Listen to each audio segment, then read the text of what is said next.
wanted to be back in the classroom, so I switched schools. And I got there, and I was like, where's all the gardens? Like, this is too plain, there's nothing here. So I contacted Interfaith, and I contacted Lynn, and he came out, and they built 2 beautiful beds outside my 3rd grade trailer, and that's this year. We did it in June. And my kids planted crops right as like that next week. When they came back, the school I'm at now is a year-round school, which is so wonderful when it comes to gardening and farming with children, because they see it all year, and it's not like in summer when everything is ready to pick. Well, they're all on vacation. So yeah, we planted an entire bed of zucchini. Every student took home a zucchini. It was wonderful. Every student has taken home a bell pepper. There were some chili peppers that not everyone wanted, but some students took those home. About a month ago, we planted collards, and they're like big and healthy. And the students are like picking them and giving them to other teachers. And in between that, I also had Interfaith come out, and they worked with me at my house and built 2 beds, which was really nice.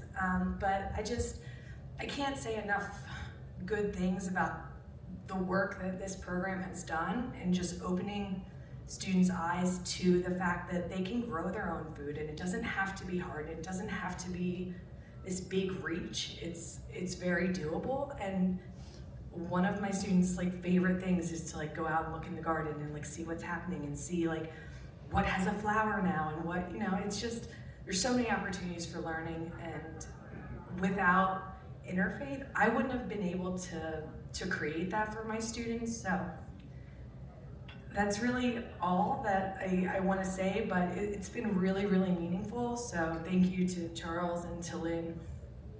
And that's it. Thank you for letting me speak.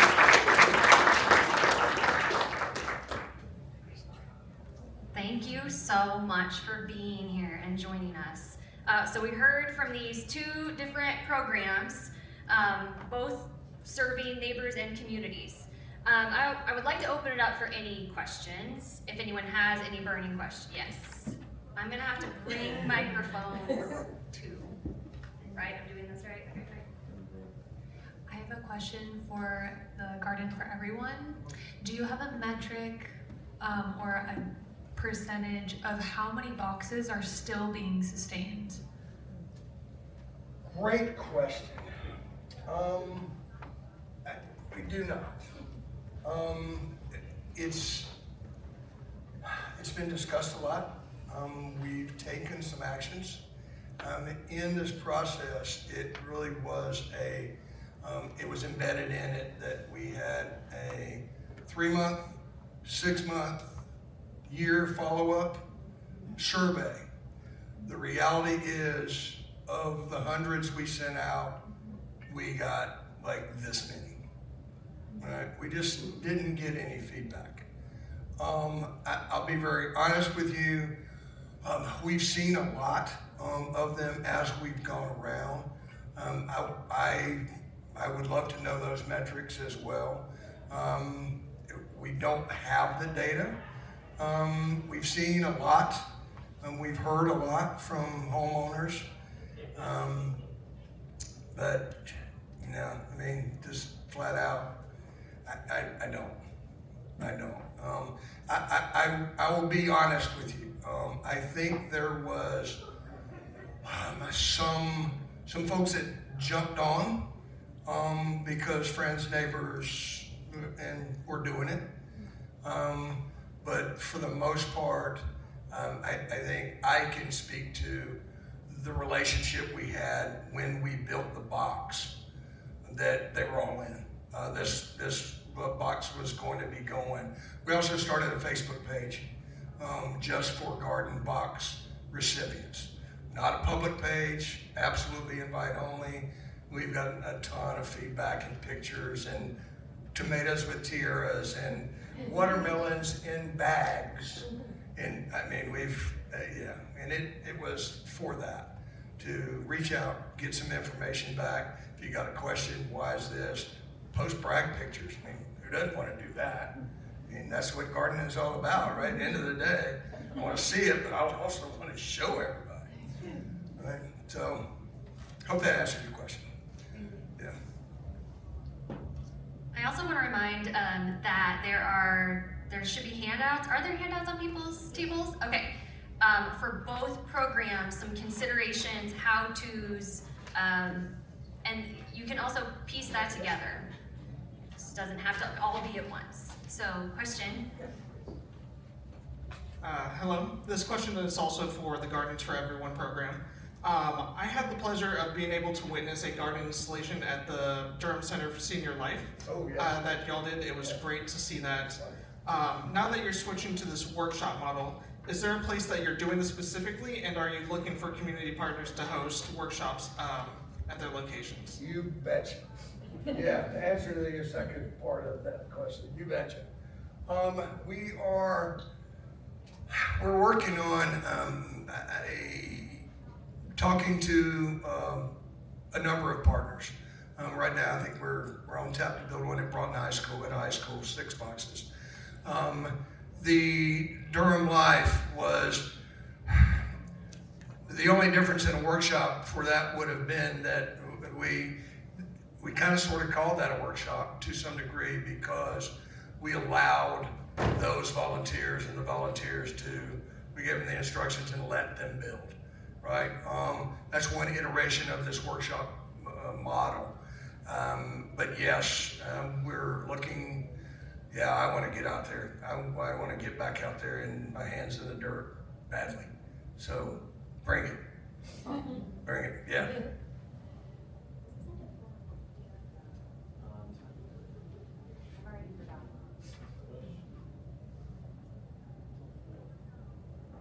Okay, more questions? Yes. Hello. Did you guys have any guidelines for income for anybody who qualified for the program, or any kind of like qualitative ideas that you guys followed?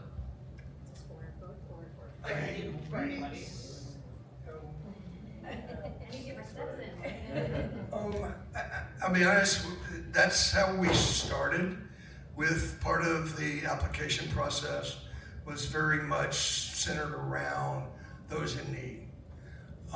It quickly manifested itself into, it's in the name. It says Gardens for Everyone, not Gardens for those with income higher or lower, just Gardens for Everyone.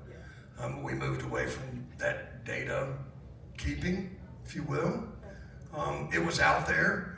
I'll tell you, be very frank with you and say, I had an expectation going in of what the demographics would be. It wasn't even close. I thought it was going to be retirees, more rural. And we built for 20-somethings, 30-somethings, 40-somethings, 80-year-old. We built everybody, small families, young families. We built for everybody. So I don't think that has a bearing, if that's kind of was the thought. Is that what I'm getting out? What was your? No, that answers my question for sure. Yeah, I don't think it matters. I agree. Right? It was for anyone? Both. Anybody. Oh, sure. No qualifying, no qualifiers for our program, either the Plant It Forward specifically. We do host it at a pantry, so we naturally catch a lot of those people coming from the pantry distribution, but it is very public that it is out for everyone. So, yeah. Question. Just a quick question for Lynn. Can you give us an idea, even ballpark, that initial grant that you got that paid for the 100 boxes? How much was that, and did it cover the cost? What would it cost today? Yeah, there you go. Yeah, I'm gonna kind of pass this on to Charles Parrish here, our Ag VP. I build boxes. I build boxes, and I make new friends every day. I don't deal with the money and the finances. That was a past life. Right? I build boxes. And I deal with the finances, so I make enemies every day. So that grant was actually before I got here, but I believe it was on the order of $100,000 or $150,000. And in that we were able to get those couple of vehicles, a couple of part-time part-time staff hired on for a year, which, spoiler alert, don't hire folks on grants that are time limited. It's challenging when you reach the end of that grant cycle and you have wonderful people there doing wonderful work, and you do everything you can to keep them there. So, we were able to achieve so much with those materials, with those personnel, and with those vehicles. With that, I think it was 150,000. Yeah, I'll give you a real quick on that Tepper grant, right? That the grant was written in July, from July 1 to June 30. That was the year. We didn't have all the pieces in place until October 1. We hit the ground running October 1. By March 15th, we had built the 100th box. And that's when Tepper said, we've been watching this because we're providing them updates in data. And they said, just keep on doing what you're doing, right? And the grant ran till June 30th. Yes. I want to make sure people get their questions answered. This is also a question for the Gardens for Everyone. Now that you've shifted to the workshop model, how does that work for a homeowner who just wants one box? Like, where do they build the box and how do they get it home if you're not building it at their home? And then when they do bring it home, are they responsible to level the ground and also to get the soil?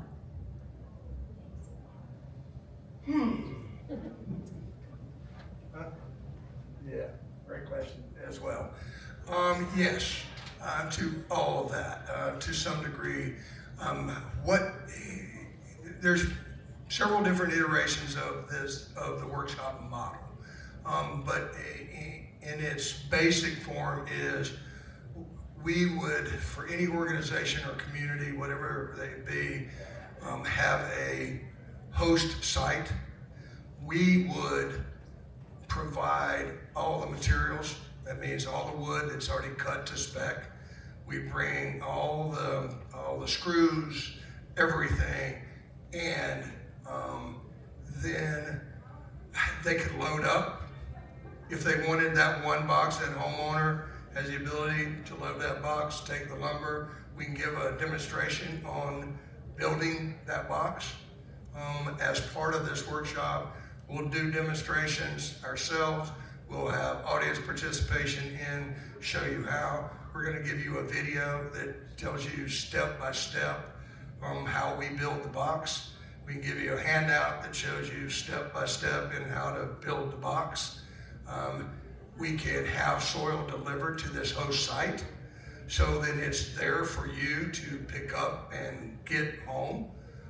Or we can provide you with soil providers, whether it be bulk soil or bag soil. So we're trying to make it as easy as possible. But in all fairness, right? I mean, you're not gonna, you can't show up in a Toyota, right, 4-door and expect to get lumber. It's not gonna happen. But everybody know a friend with a pickup truck, and that's what we saw at Canita. Folks didn't have the ability to get it, but their neighbor said, "How many boxes you getting?" "Yeah, put it in my pickup truck." "Yeah, where you live? I'll drop it off." And that's how it worked. That answer your questions? I have a question for the presenters. When it comes to the programs that you operate, what about it really lights you up? What speaks to you the most? And that can be an instance in particular, a personal story. I'm kind of looking for the why, or the thing that when it's hot and you're sweaty and it's the end of the season and you're tired, why do you come back to it?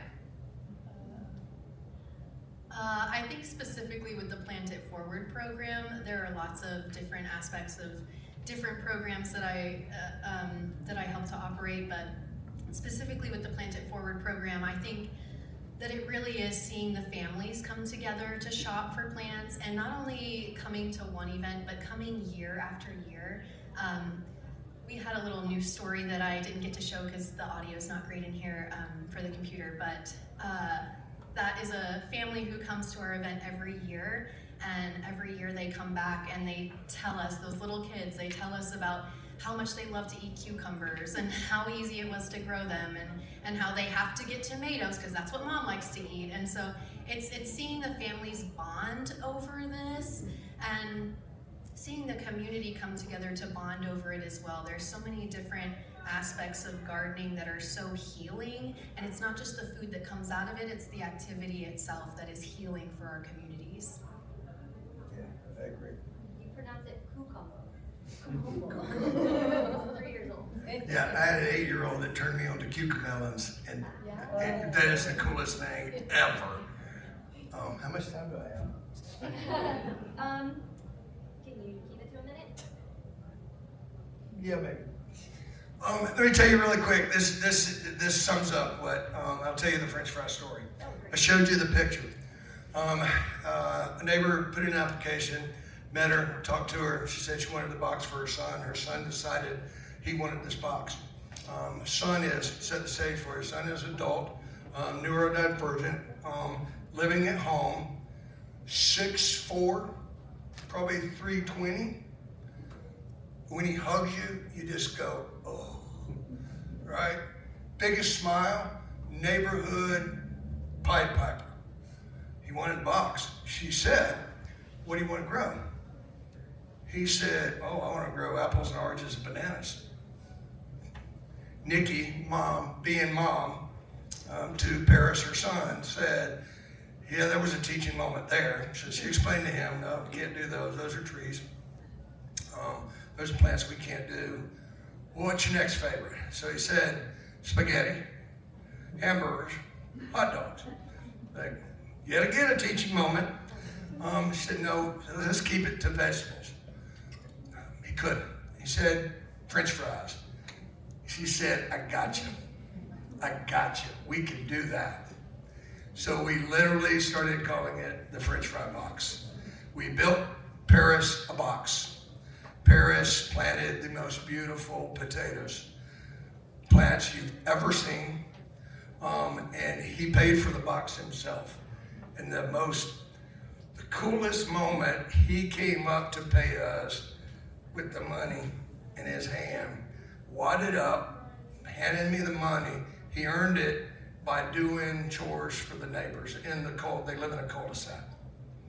Subsequently, we built 5 more neighbors in that same cul-de-sac. And every time he saw us, he said, I know you. You built my French fries. I'm like, yeah, that's why you do it, right? And then neighbors like Danielle, right, that are doing it for themselves, but also paying it forward in her role as an educator. Doesn't get any better than that. Thank you guys. Okay, I have a question for you guys. From what you've heard today, what is maybe your biggest hurdle or something that you view as a roadblock so we can come up with some solutions? Is there anything where you're like, I don't know about that, as far as in your community? I'm surprised no one's saying funding. That's a surprise. Yes, John? My community is 56 counties. My community's 56 counties. Yeah. So how do you travel throughout all of this Right. space, or how do you do these programs? Yeah. Any, start small. Did I hear start small? Yeah. Yes. Eat an elephant one bite at a time. Right. Eat the We'll elephant start one bite in at one a time. county. One French fry. Hey, next week, talk to this lady back there who's fixing to buy her a tractor. Right? That's how you do it. Resources. Yeah. Right? You have a plan, but you just start doing it. I'm repeating for the audio. You have a plan, but you just start doing it. Yeah, just do it. Anybody else? It'll work itself out. Yes. So we are going to start building some boxes from a food bank and for some of our pantry agencies. Typically they are an older population that volunteers there, and my worry and concern is that they will not be able to sustain it. I mean, they want to, and so I'm trying to brainstorm ideas on how we can get them support in watering in the middle of July and, you know, carrying compost and things like that so that they can continue, so it won't just, you know, fall off. I have something. Solution. Yeah. Yeah, this is not a program that I did, but one that's part of my community in Austin, where they paired young people with elder folks, and so they would go to their homes and help them with their gardens, and that was just beautiful too, because it was also like culturally based. It was Black community, so young kids whose family were being displaced, going back to their original communities and learning from the elders. That's a beautiful idea. Can I just add to that really quick? Yes. I can take that for, I'm actually really enjoying moving around. Yeah, great. I just want to add, never underestimate your elder population. We work with many, many volunteers who are 70s, 80s. We had someone who was 91. Like, never underestimate them. They will work harder than you think. And they will be happy to do it. Not everyone, obviously you can't make generalizations, but I have seen very old people work circles around 20-year-olds. So. Yeah, and I'll add to that too, is I agree, partner. Right? Boy Scouts, Cub Scouts, they get badges for that kind of stuff. That's part of their progression. Yeah, let them do it. But the other deal is that, as Jessica was saying, I'm telling you, I know the boxes we build, it only takes a couple hours a week. You're not talking about a ton of time. It literally only takes a couple hours a week to do that. The heat of the day is not the time to do that, right? You do it in the morning. So, and I agree. I agree. They're much more resilient than you think. Yeah, I routinely call some of our giving garden folks who are in their 80s and 90s in the middle of the day, and I'm like, did you make it home? He's like, oh, will you stop calling and bothering me? Okay, one last question I have for you all, and that is, what are the resources you turn to? We have you spoke to Seed to Supper, and I would love to hear, so some things like that. What are the resources you turn to share with your neighbors? I'll shout one out. So Food Hero is a Oregon State University website. It's got growing information and nutrition information. It's got one-sheeters for a ton of different vegetables. So we just gleaned pumpkins, and we took our pumpkin one-sheeter from Food Hero and taped them to the Gaylords on pumpkin recipes and why people should, we're big pumpkin pushers this time of year. Yes. I'm from Minnesota, and we work a lot with our University of Minnesota Extension. They're fantastic for gardeners, and they have master gardeners, and are also a fabulous resource for farmers.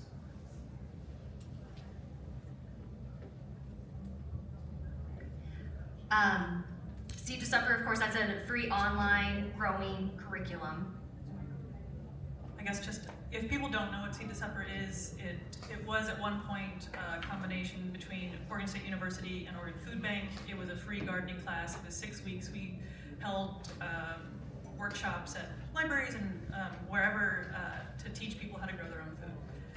It has since manifested in a number of different ways, and so like when you start something, you don't know where it's going to go, but you listen to the community, as you said in the beginning. And so now it went from not just Oregonians, but people who have transplanted here, or were immigrants and refugees who knew how to grow food, but maybe not in Oregon's climate. So then it got given to a community leader who kind of turned it around and made it so it was applicable to that community. And then all of a sudden it was like, well, we don't need to do this anymore, but we know that food brings people together, so how else can we do access where, okay, we're gonna bring people together for food, but then work on voter rights, or, access, all those other things that come with giving people community power. So that's what I just wanted to kind of say. We don't do it anymore, but I'm glad that you are manifesting it in the way that you are. Okay, Sarah will also be at dinner tonight.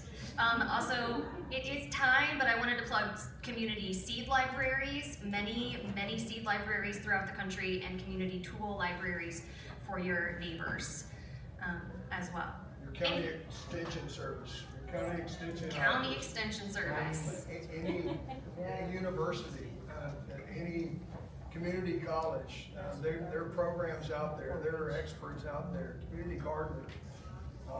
Again, they're a wealth of people that There can are help you. people all around you that want to help, and a lot of them it's their job. So pull them in as partners. Gardeners are the best at sharing. You want to get to know a gardener, just say, how do I grow this? Oh my. Here's 6 plants. That's right. They're off and running, right? They'll be your best friend. They love to teach. Well, thank you so much to our presenters, Lynn and Jess, and thank you to Danielle. And thank you all for a heck of a day. Where do we go next, Charles? Thank you all for being here. We are almost ready for dinner. Are you all ready for dinner? You'll go to the farm? So we have one more thing here before we head out at 4 o'clock, so 6 minutes ago. We're going to meet in the Oak Forest Ballroom. So if we can all mosey down there, Ron is going to close us out for the day, and then we will head out, get ready for buses at 5:30 to the farm. Thank you all.